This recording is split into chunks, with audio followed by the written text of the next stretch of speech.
Streaming on clickorlando.com, you're watching News 6 at 10 p.m. I hate that he's out again. I hate that this is the second time that he should still be in there. He shouldn't have gotten out in the first place. Now on News 6, people are asking why. Why was a man accused of attacking a woman on a trail allowed out of jail? And this isn't the first time he's been accused of an attack. I'm not going to take it down at my expense. The Constitution will prevail. So nearly 2 years after that man started turning shipping containers into what neighbors call an eyesore, he's keeping up the fight. Tonight, we'll take you inside this controversial man cave. And new at 10 tonight, should Winter Park and Pine Hills be represented by the same commissioner? Orange County leaders end a months-long debate. But we start now at 10 tonight asking, how did it happen? Why was a man accused of attacking a woman on a trail this summer released from jail after he was arrested this weekend? Good evening, I'm Ginger Gadsden. Glad you're with us. I'm Matt Austin. Court records show he has an extensive criminal record, including another case in which a woman was attacked in the same area 3 years ago. When he went before a judge this weekend, that judge gave him an earful. But sir, I want you to listen up. Yes, ma'am. You got an atrocious record. Right. These charges are violent in nature. I get any inkling that you have violated the conditions of pretrial release, you will be arrested on a no bond warrant, you'll be put right back in jail, and you will not get out. Do you understand that? Yes, ma'am. But Judge Elaine Barber, after all that, did grant Jacoby Tillman a $9,500 bond despite that history. An arrest affidavit says after this summer's attack, Tillman said he didn't rape the lady, he was trying to kill her because he wanted to know what it was like to choke someone out. Prosecutors tell News 6 they fought for him to remain in jail without bond. But tonight, he's a free man. Your Orange County community correspondent Troy Campbell asked a legal expert to weigh in on what the judge had to consider. The attack happened here along this stretch of the Little Econ Greenway Trail back in July. So we stopped out here and we spoke to people who say they think the suspect should still be locked up in jail. Tell me, what is your reaction to hear that he was out of jail? I hate that he's out again. I hate that this is the second time that he should still be in there. He shouldn't have gotten out in the first place. What goes through your mind when you hear that this man has already been released from jail? I mean, my first thought is that, like, I love this trail and I love being outside, so that's scary to me. It's a little bit scary, for sure. People walking along the Little Econ Greenway Trail on Tuesday evening, reacting to the release of 23-year-old Jacoby Tillman. The person is out of jail tonight. Not safe. And also, there should be maybe posters or something stating that this happened here, because there's a lot of people who jog, walk with their families. The Orange County Sheriff's Office arrested Tillman on Friday on charges of attempted sexual battery and battery by strangulation after an attack in July where the victim says he grabbed her from behind. So you're saying he's a flight risk? Yes, Your Honor. In court on Saturday, the state argued to keep Tillman behind bars, but the judge issued the bond at $9,500. I'm going to respectfully deny the state's request. Him getting a bond on 3 serious felonies of only $9,500 with no conditions of pretrial release, such as GPS monitoring, I'm a little surprised by that. Attorney James Phillips says it's important to remember people are innocent until proven guilty. It's a concept that everyone hears, innocent until proven guilty. But if we look down at it from a deep level, most people really have a hard time with that. You know, there is this presumption where there's smoke, there's fire, and if someone's arrested, well, obviously they did something wrong. The bond amount, again, it catches me off guard. For the judge to say, sir, your background is atrocious, and to still see this bond amount, is that surprising? Yes, it definitely is. We also reached out to State Attorney General James Uthmeier for a reaction on Tillman's release. And of course, we will keep you updated once we hear back. I'm your Orange County community correspondent, Troy Campbell, News 6. Should the same commissioner represent Winter Park and Pine Hills, or are the communities too different in their needs? That was the heart of a redistricting vote tonight at the Orange County Commission. Now, for weeks, we've been covering the debate on how to redraw county lines. One plan would have placed Winter Park, Eatonville, and Pine Hills all in the same district. But in the end, commissioners voted for a plan grouping Winter Park with more rural communities out east. Your Orange County community correspondent Mike Valenti explains the options that brought passionate debate. During a Marathon County Commission meeting Tuesday afternoon that eventually crept into Tuesday evening, all eyes were on Commissioner Kelly Martinez Semrad, who represents District 5. Makes me a little sad that tonight we talk about who we want to be with and who we don't want to be with, because after all, we are all Orange County citizens. In her district is Winter Park, which has been at the center of an animated debate about redistricting in Orange County. We have 68 speakers registered. Winter Park's mayor and the city's commissioners were at Tuesday's meeting, speaking out in favor of Map 1A, because it would put Winter Park in a district with places like Eatonville, Maitland, and Pine Hills, which in their view have the same issues and priorities as Winter Park. Please vote for Map 1A. Thank you. In the best interests of my city and our neighboring municipalities, I ask that we adopt Map 1A, which more closely conforms to the traditional redistricting principles. It does what good maps are supposed to do. It keeps communities with shared histories, culture, and priorities together. But supporters of Map 7B lamented that Map 1A raised the potential for disenfranchisement, arguing that Winter Park's demographic and economic might would overshadow unincorporated places like Pine Hills. Under Map 1A, some of the residents risk having their voices diluted by affluent and established municipal power, while under 7B, it offers more unified representation. It gives residents stronger voices, ensuring that the commissioner who is representing their district can focus on addressing the disparities that exist. With this map, Winter Park aims to push their special interests and agendas. They aim to overshadow the interests of the Black and brown working class that live in Pine Hills, Orlo Vista, and Eatonville. And in the end, Semrad, the county commissioner representing Winter Park, was at odds with Winter Park's commissioners, echoing the arguments of supporters of Map 7B. I understand, I understand why we're supporting 1A, but the job of this local government here is to represent unincorporated Orange County, and I feel confident that 7B does a great job of that. With Map 7B now in effect, Winter Park will remain in District 5. I'm your Orlando community correspondent, Mike Valenti, News 6. Thanks to another vote tonight, religious leaders can now move forward with building a new mosque in downtown Apopka. The city's planning commission unanimously granted a special exception use permit to the Muslim Community Center of Apopka. It's to build the new mosque on Oakland Avenue. The center already has a smaller worship center on that plot of land. Erica Simmons lives next to the center and says she wouldn't mind the new mosque, which some have opposed on social media. The two churches right here, there's a church right here. There's basically like 13 churches on this street. He and I have actually discussed what he was going to do with the property line to keep everyone comfortable. He's a very respectful and kind neighbor. I don't believe in their God, I'll be honest. There's only one true God, Jesus Christ, but they have the right to believe in their own religion. The new mosque will be about 6,400 square feet. Well, tonight, a restraining order has been issued against one of your representatives on Capitol Hill. A judge granted an injunction against Congressman Corey Mills. He's accused of harassing a former girlfriend. Mills denies those claims, but as News 6 investigator Mike DeForest explains, the judge called the woman's case credible. In deciding to issue this restraining order, the judge indicated that he believed the ex-girlfriend's version of events and does not believe Corey Mills.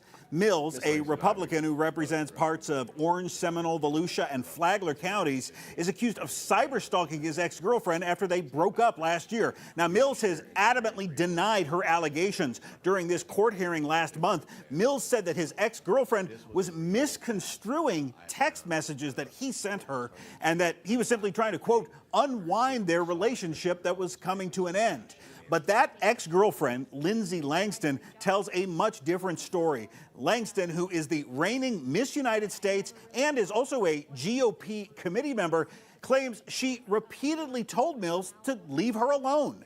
But Langston says the congressman continued to send her frightening text messages, including one threatening to release nude images of her. Today, the judge sided with Langston and issued an injunction against Congressman Mills. That injunction prohibits Mills from committing violence. It also forbids Mills from having contact with Langston. In addition, the judge told Mills he is not allowed to make any references to his ex-girlfriend on social media.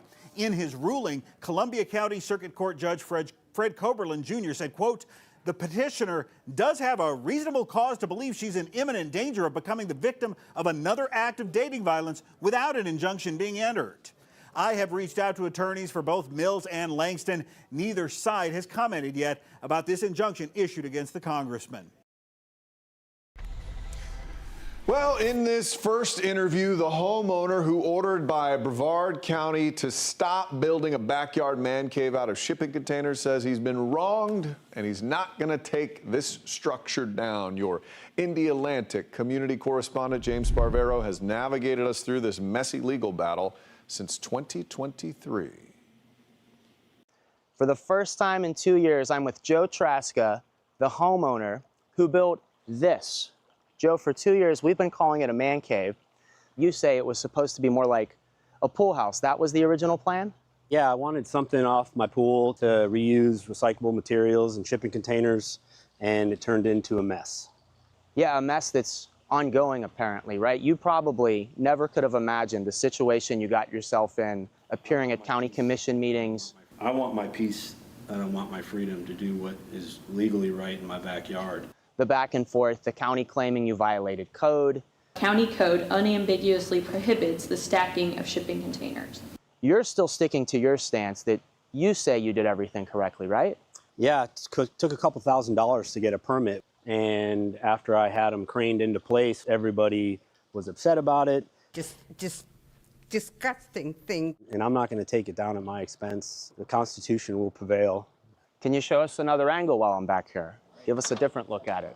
You want to go up top and take a look up top? We can go up there. Let's do it. All right. Well, Joe, as I expected, since you haven't been able to work on this in 2 years, it's pretty barren here. Yep. It's going to look really nice when it's done, if it ever gets done. And I guess bottom line, there's still no end in sight. No, not that I know of. Yeah, I mean, until someone really looks at the situation and sees that as a property owner, I was wrong to ask permission, I got permission.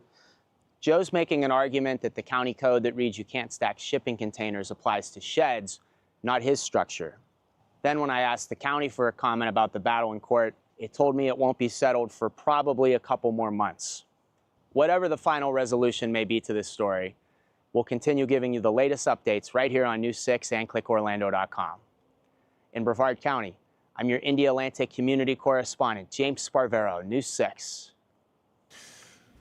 Well, it's one of the strangest robberies in recent memory. A man in a wetsuit held up people at a restaurant at Disney Springs. He pushed us to the ground and put trash bags over us and taped our hands together. New in minutes, hear what the employees tied up told dispatchers. I mean, I really think of it as kind of like a mad science workshop. How a startup transforms plastic bags into farm fertilizer with the help of worms. You're watching News 6 at 10. We are live on a Tuesday night covering Avalon Park, Baldwin Park, and all of Central Florida.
Now on News 6, new details in a bizarre robbery at the Paddlefish restaurant at Disney Springs. That restaurant is in a building that looks like a riverboat. And if you remember when this happened about a month ago, the lone picture of the robber showed this guy wearing what looks like a wetsuit and appeared to be goggles at the time. Now we're hearing the 911 calls from the victims he robbed. He came around the corner and saw us and rushed in. It was like he knew where it was. In the roughly 11 and a half minutes of 911 audio, we learned the suspect seemed to know where the cash was being counted on the 3rd floor of the restaurant and tied up 2 workers before grabbing everything in the restaurant's safe. He pushed us to the ground and put trash bags over us and taped our hands together. The employees told dispatchers there's no surveillance video of what happened because the man spray painted over those cameras. They also said all he'd left was a liquid covering the floor. Remember, he was wearing a wetsuit at the time. He has not been caught. Well, you hear it all the time. Fertilizer runoff and plastic waste are 2 of Florida's biggest environmental challenges. Yeah, but one local startup may have a solution for both. News 6's Paul Giorgio visited their Orlando warehouse where earthworms are doing all the work. But I mean, I really think of it as like kind of like a mad science workshop. Inside this tiny Orlando warehouse, So we're making Wiggle Brew Growth and Rescue here. Sam Baker is working on big ideas. You know, it's a mixture of chemistry and biology and manufacturing and plant science and biology again, but microbiology. Baker and a group of childhood friends started Wiggle Brew, an all-natural organic fertilizer company. Here are a whole bunch of the earthworms. They feed food waste to You earthworms, can see them wriggling around right there. who turn it into soil and fertilizer. Now we have a sustainable organic fertilizer that is as effective as some of the synthetic stuff. One of these bottles is more than enough to feed an entire garden. Now, all this equipment might remind you of a home brewery system, and that's kind of where they got the name. Because we're kind of brewing it almost like a beer or, you know, somewhat like a coffee. And that's the liquid fertilizer that fills up those totes out there and gets shipped out.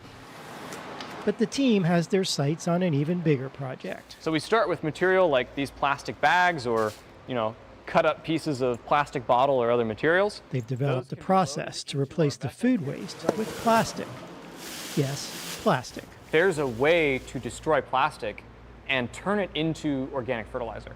And it relies on the same mechanism we use to make our fertilizer, which is worms. They melt things like plastic bags and styrofoam in this steel chamber, breaking it down into an organic oil that the worms can eat. If you put this out in the ground, it'll take 800 years or more for this to break down. It will last forever. But Wiggle Brew speeds up the process. It converts it from one big chemical into lots of small chemicals. Baker says he knows his fertilizer makes greener plants. The hope is that the next version might even make a greener planet. There's billions and billions of pounds of plastic floating around. It's in the ocean, it's in our bodies, it's in our food. Something's got to be done about it. In Orlando, Paul Giorgio, News 6.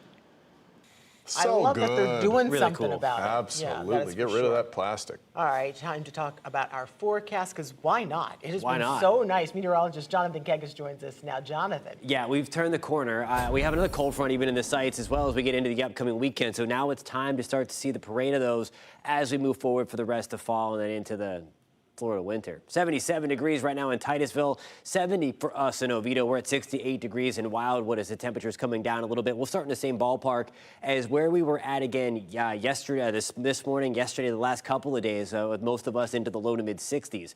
Cold front from the weekend continues to push further away. You see the white lines. That is the wind direction. It's out of the north. It's shifting, though, to a more northeasterly component again as we get into tomorrow. That component off of the Atlantic Ocean. It's going to help to generate a couple of downpours again, mainly right along the coast and southeast of I-4. They will be few and far between. Tomorrow, another very nice start out walking the dog early tomorrow morning. We're at 64, 66 in Sanford, Oviedo. Good evening. We're at 66 degrees as well. Tomorrow afternoon, again, rain chances, 10%. That's it. South and east of I-4, and then right along I-95. We're at 83 in Leesburg, 84 in Wildwood. I do think we will see a few extra clouds in our sky tomorrow.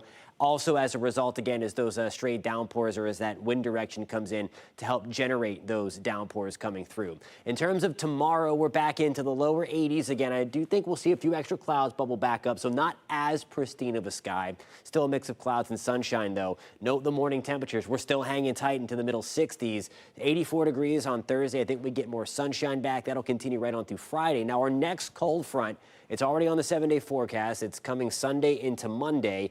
Out ahead of it on Sunday, we do warm things up a little bit. We're back to the upper 80s, rain chances at 20% as that comes through.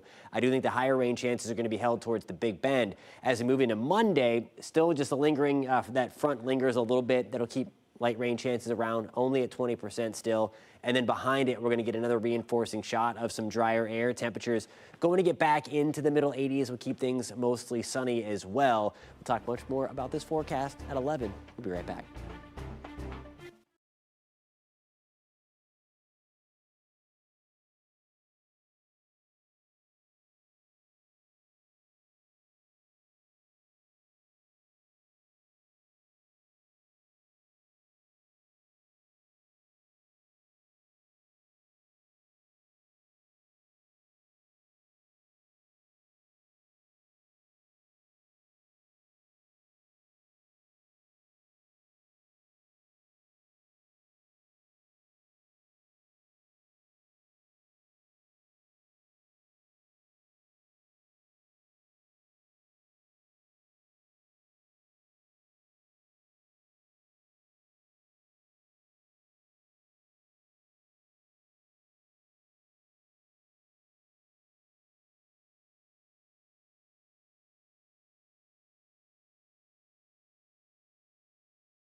A vehicle with a 360-degree camera working to protect you. I'm News 6's Jana Manahalal, and this vehicle right here is working to do that, traveling across the state of Florida to prep for natural disasters. You might have seen this car with cameras on top quietly rolling past your driveway. No, it's not a Google or Apple Maps car. It's a vehicle being used to establish a base of current conditions across the state of Florida before a natural disaster hits. Alan Harris, the director of Seminole County Emergency Management, says it's not just about disaster response, but planning smart for the future. So this vehicle takes scans of the roadways, the bridges, all throughout the entire state of Florida.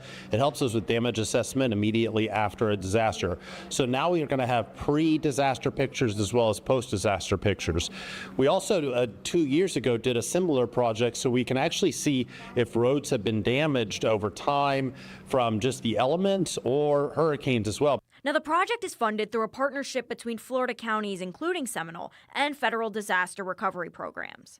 It's not only collecting images for hurricane recovery, but also flagging infrastructure problems before they become emergencies. Officials say these records are vital when it comes time to show FEMA or insurers exactly what changed after a storm. Immediately after the disaster, we can show now what was pre-disaster and what was post-disaster. So it's very clear to FEMA or our insurance agents or whatever, whoever we need to present this to, what it used to look like, what it is like now. While the car sometimes drives by residential areas or maps homes that flood repeatedly, officials say it's not for surveillance. Harris says they notify 911 centers, city managers, and first responders, so neighbors know about the car's purpose: mapping flood risks, not invading privacy. Harris also tells me that they're not only using this car for natural disaster preparation, but also everyday things like road mitigations to make sure the roads that you're driving on are safe to do so. Those road mitigations, they're upgrades and repairs like elevating vulnerable roads, adding stormwater protections, or resurfacing streets to prepare for future hurricanes and everyday use. It's amazing. It's good for government. It's good for the roadways. It's good for your traveling. We have a lot more traffic in Central Florida. This is going to help improve our roadways. It's going to help us mitigate. It's going to help us be prepared for future hurricanes. The scanning project is expected to finish by mid-November. In Seminole County, Jana Manahalal, News 6.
You can find all of tonight's stories plus breaking news on News 6 Plus. It is free to download to your smart TV or streaming device. We'll see you at 11.